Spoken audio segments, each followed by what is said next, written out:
अच्छा आजाद जी, ये बताइए कि अभी जो 900 करोड़ रुपया का ट्विन टावर को जो गिराया गया है, ये कहाँ तक उचित है? क्योंकि उसको सरकारी संस्थान में या गरीबों के लिए भी तो दिया जा सकता था, लेकिन इतने रुपया खर्चा करके सरकार का या पब्लिक का ही, और वो टावर को गिराना कहाँ तक जायज है?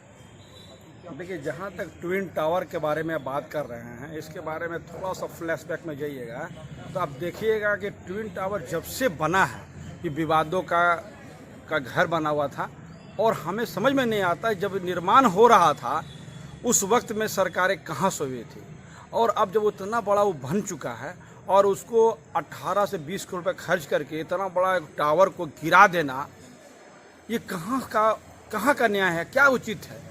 क्या एक ध्वस्त करने वाले राजनीति पर के अग्रसर आप नहीं हो रहे हैं? आप सोचिए कि जिस देश में 20 से 25 करोड़ जनता जो है वो फुटपाथ पर सोती है, झुग्गी झोपड़ियों में रहती है, उसको घर देने के बजाय आप इस तरह के मकान को ध्वस्त कर देते हैं। अगर आपको लग रहा था कि ये गलत तरीके से बनाए तो सरकार इसको टेक ओवर करती और वो गरीबों को वहाँ बांट देती, तो हम लोग उसको ताली मारते। आप बताइए, ध्वस्त कर दिए पूरा।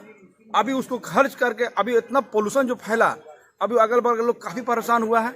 समझ में नहीं आता कि केरला वगैरह में, केरला का भी उससे पहले भी वो केरला में जो है वो व्यवस्था के तहत में एक केरला के में भी इस कोर्ट के तहत में एक ऐसी तरह टावर को गिराया गया है। और बताइए, कोर्ट भी हमको समझ में नहीं आता, कभी कभी कोर्ट का फैसला भी अचंभित है। कोर्ट उसको बचाने का संरक्षण देने के लिए सरकार को बोल भी सकती थी, ये गिरा देना कहाँ का उचित है?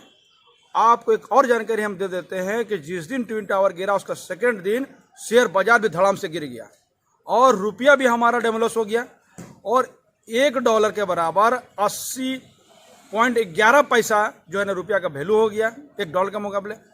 एक दिन ट्विन टावर गिरा, दूसरा दिन आपका ये गिर गया। तो सरकार कंस्ट्रक्टिव काम ना करके ये विध्वंस वाला ध्वस्त करने वाली योजना पे जो काम कर रही है, ये कतई लोकतंत्र के लिए अच्छा संकेत नहीं है। लोग यह भी बोल रहे हैं कि न्यूयॉर्क में वर्ल्ड ट्रेड सेंटर आतंकवादियों ने गिराया और इसको एक लकीर के फकीर ने गिरवा दिया। देखिए, आप वर्ल्ड ट्रेड सेंटर से ट्विन टावर को नहीं गिराया सकता।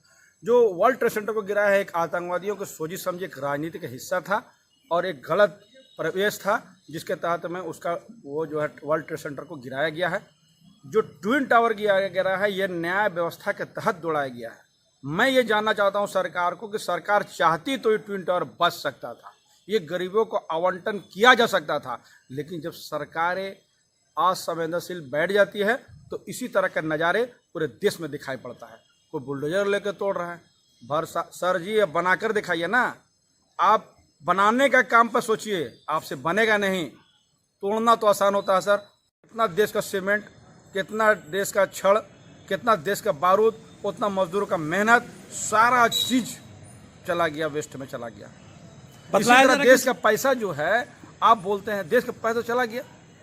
अगर ये आदमी 107 मकान जो अगर किसी को गरीब को अगर मिल जाता, एक नया परिपाटी पूरा वर्ल्ड में मैसेज दे देते आप। सरकार सोई रह गई। एक सरकार का एक ही है, कोर्ट ने निर्णय दिया। आपने क्यों नहीं एफिडेविट फाइल किया कि हमको टेक ओवर करने के लिए दे दीजिए, हम गरीबों को दे देंगे? क्यों नहीं एफिडेविट फाइल कर दिए आप? एफिडेविट फाइल करते हैं तो हो सकता है कि कोर्ट इस पर निर्देश दे। लेकिन न्यायपालिका पर मैं कोई सवाल नहीं खड़ा कर रहा हूँ। न्यायपालिका अपने काम करती है, लेकिन सरकार से जब उसको एफिडेविट मांगा जाता है तो सरकार एक से एफिडेविट दे सकती थी कि हम इसको गरीबों को देंगे। लेकिन ये सरकार अभी तक का जो व्यवस्था लगता है, कभी बुलडोजर लेके सरकार दौड़ रही है, कभी वहाँ हो रहा है, कभी मतलब कोई कंस्ट्रक्टिव काम यहाँ पर जो है वो नहीं होने की वजह से आज व्यवस्थाएं जो है ना भारत का जो चरमरा गई है, जो धीरे धीरे जो संवैधानिक जो व्यवस्थाएं हम लोग का है उसको कमज़ोर करने का एक खेल खेला जा रहा है। अच्छा, ऐसा भी बोला जा रहा है कि जो अधिकारी थे वे भारत माता की जय बोल बोल करके और भ्रष्टाचार में लिप्त थे, सरकार भी उनका साथ दे रही थी, जो कि 2014 में ही ये फैसला हो चुका था नहीं बनेगा। फिर 2014 से 2022 तक कितना देर क्यों हुआ? देखिए, साफ जाहिर है कि ट्विन टावर का जो लोग हैं वो लोग और भी जगह बनाया है। देखिए, हर खेल के पीछे इसको रोकने का और षड्यंत्र रचा गया था। अपुष्ट खबर हम लोगों के पास है कि बहुत बड़े पैमाने पर पैसे की मांग की गई थी कुछ नेताओं के द्वारा, जिसे पूरा नहीं किया गया तो इन लोग उसका अगेंस्ट में चला गया। तो इस तरह का कि सरकारें आज जो लोग बुनियादी चीज़ें हैं उसको भूल भाल के वो अन्यत्र कामों में अपने आप को दिलचस्प होके ध्वस्त वाला काम जो है वो ज़्यादा अग्रेसिव होकर कर रही है। अच्छा, मोदी जी जो 26 पदाधिकारियों का लिस्ट जो जारी किए हैं, अभी जो लिस्ट जारी किया गया, इसके पहले हुए लिस्ट क्यों नहीं जारी हुआ? जो क्योंकि ये काम आज से तो हो नहीं रहा था, 2004 से ये काम लगा हुआ था। किस मामले पे? इसी में 26 पदाधिकारियों का नाम है, जिसमें 2 पदाधिकारी अभी तक मर चुके हैं और 24 जिंदा हैं। उन पर बोला जा रहा है कि कार्रवाई की जाएगी। इतने दिन तक सरकार क्यों सोई रही? सरकार का जो अखबार और न्यूज में जो सनसनी फैलाने की बातें हैं, आप गौन हो गया जब रुपया धराशायी हो गया तो गौन हो गया ये वो मुद्दा। गोदी मीडिया इसको दिखा नहीं रहा है तो फलाना इधर उधर डाइवर्स करने का जो व्यवस्था है उसी के तहत ये काम है। दोषी कभी नहीं फंसेगा। आप देख लीजिएगा, अधिकारी को बचाने का खेल चल रहा था। अगर अधिकारी दोषी था तो उसको ट्विन टावर गुजारने की जरूरत था। वो हरजाना के रूप में वो अधिकारी का पैसा, उसका तनख्वाह, उसका पैसा रोकने की जरूरत थी। ये सरकार उसको जब्तीकरण करने की जरूरत है और वो पैसा गरीबों को बांटने की जरूरत है। तो इस तरह का जो अभी व्यवस्था किया जा रहा है, बातें फैलाई जा रही है कि हम उस पर कार्रवाई करेंगे। हमने देखा है कि वो कार्रवाई क्या होगी। अब एक हमारे लोग बाघमारा के माननीय विधायक जी के बारे में अभी कोर्ट ने क्या टिप्पणी की, देख लीजिए। सीबीआई से पूछा कि जो पहले हम लोग कोर्ट में जो दिया गया था उसमें क्या इम्प्रूवमेंट है, दोबारा दिया गया है। तो जब इनके दल के लोग जब इस मामले पर फंसते हैं तो ये सीबीआई, ईडी और ये जो सारे तंत्र है जो ना, उसका रुख चेंज हो जाता है। ये आप बोलने की आवश्यकता नहीं है। अच्छा, एक और बात बताइए आज़ाद जी कि जब ये अधिकारी जो नोएडा अथॉरिटी के जो अधिकारी हैं या अभी भी हैं, ये और उस बिल्डिंग में जो लोग अपना पैसा इन्वेस्ट किया था, जो लोगों ने बुकिंग कराया था, क्या उन लोगों के भी पैसा वापस होगी? सरकार के पास कोई योजना इस तरह की नहीं है। सरकार किसी चीज़ में पहले कार्य कर देती है, उसके बाद जब फंसती है। आप देखिए, जो नोटबंदी एक बैग रात में 8 बजे अनाउंसमेंट किया था तो ठीक माननीय मनमोहन सिंह ने कहे थे कि नोट को छापने में 2 साल लगेगा और ये 2% इसकी जो है ना जीडीपी गिरेगी। दोनों सही साबित हुआ। सरकार नोट छापने में हड़बड़ी में 2000 का नोट लाना पड़ा उसको, उसके बाद भी नोट छपते रह गई। तो सरकार पहले कोई कार्य कर लेती है, बाद में इसका होमवर्क होता है। हर काम को देख लीजिए। आप जीएसटी में देखिए, आधी रात को आर्थिक आज़ादी का ऐलान कर दिया गया और 27 बार इसमें अमेंडमेंट किया गया है। आज भी इस जीएसटी को लेकर व्यापारी वर्ग खुश नहीं है। आप बता सकते हैं आर्थिक आज़ादी तो आप उसी दिन मना दिए। तो सरकार पहले कोई काम कर देती है तब सोचती है। पता नहीं इस सरकार को अपनी बातें और ये एडवाइस जो है, ये सलाह कौन देता है। लोग तो यह भी बोल रहे हैं कि नहीं, देश विकास कर रहा है सर, लेकिन ये विकास कहीं नजर नहीं आ रहा है। कहीं आप विकास को देख रहे हैं? विकास आपको देखना है तो आपको मैं एकदम डायरेक्ट विकास दिखाऊंगा। आप सुबह 8 बजे सुबह में अपना टीवी खोल लीजिए, न्यूज़ लगा दीजिए, किसी न्यूज़ में देखिए, गोदी चैनल, आपको लगातार विकास का ऐसा काम देखिएगा जो धरातल पर नजर आएगा, सिर्फ टीवी पर नजर आएगा। आपको वही विकास नजर आएगा। चंद मीडिया के लोग, अखबारों में दलाल लोगों के बीच में आज भारत की जो व्यवस्थाएं हैं, जो जीडीपी है वो कहाँ चला गया, रुपया का वैल्यू कहाँ चला गया, पासपोर्ट करेंसी में हम कहाँ चले गए हैं, आप खुशहाल देशों में हम कहाँ चले गए हैं, भूख सूचकांक में हमारी क्या स्थिति बनी हुई है। आज देश में आधी आबादी बाढ़ से पीड़ित है और जो बची हुई है वहाँ बारिश नहीं हो रही, सुखाड़ की स्थिति दे रही है। सरकार दिन भर सरकार बनाने और बिगाड़ने का खेल खेलती है। इसको जनता के सरकार से मतलब नहीं है। सरकार सबसे पहले देखती है कि कहाँ हमारी सरकारें और बढ़ेगी। अभी केजरीवाल के मंत्री लोग लगा रहे हैं, आरोप लगा रहे हैं केंद्र सरकार पर और भाजपा पर कि ये लोग 20-20 करोड़ रुपया में एक विधायक को खरीदने की, ये इतने पैसा आ कहाँ से रहा है? सर जी, पूरा इसका खेल तमाम हो गया। अभी बिहार में ऑपरेशन लोटा, अब तो लोटस हम लोग नहीं बोलते, ऑपरेशन लोटा हो गया है।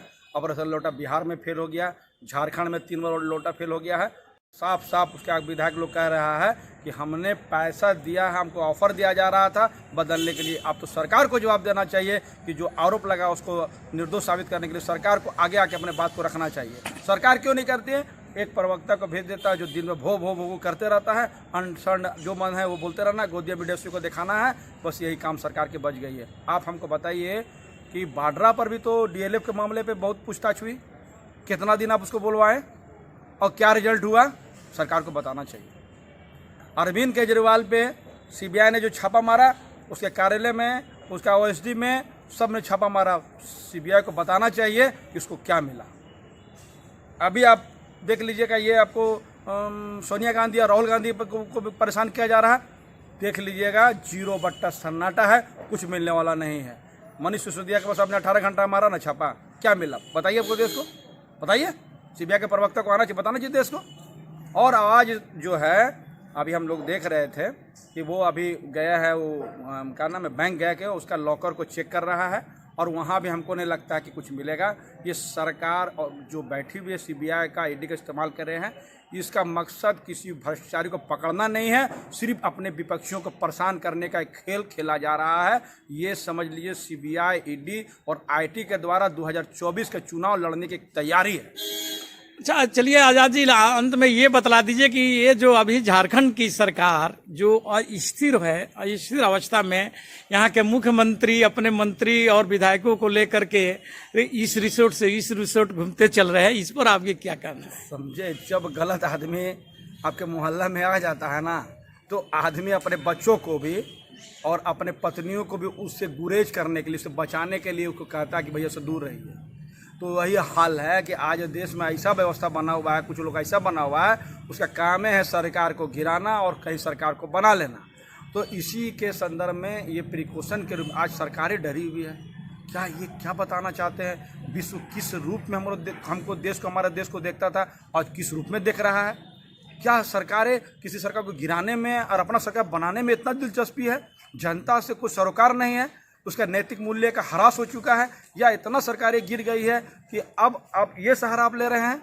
जनता से नकारे जाने वाले हर पार्टी का यही खेल होता है। ये कि ये राज्यपाल महोदय इतना टाइम क्यों ले रहे हैं सर आगे अपने डिसीजन लेने में, जबकि चुनाव आयोग तो उनको अपना रिपोर्ट बनाकर इनको सौंप दिया है? देखिए सर, अगर सरकार अगर चुनाव आयोग का कोई रिपोर्ट है तो राज्यपाल को बिना देरी किए हुए उसको सार्वजनिक करना चाहिए। राज्यपाल का जो काम है वो मॉनिटरिंग करने का, सरकार चलाने का नहीं है। इस तरह से हॉर्स ट्रेडिंग को बढ़ावा मिल रहा है। राज्यपाल को बताना चाहिए कि वो देर क्यों कर रहे हैं। साफ जाहिर है कि कोई न कोई उसको रोक रहा है, जबकि संवैधानिक जगह में बैठने वाला जो शपथ लिया जाता है वो देश के संविधान को, कानून को, उसको बरकरार रखने के लिए आता है। किसी के इशारे पर चलने के लिए ये पद नहीं दिया जाता है। धन्यवाद।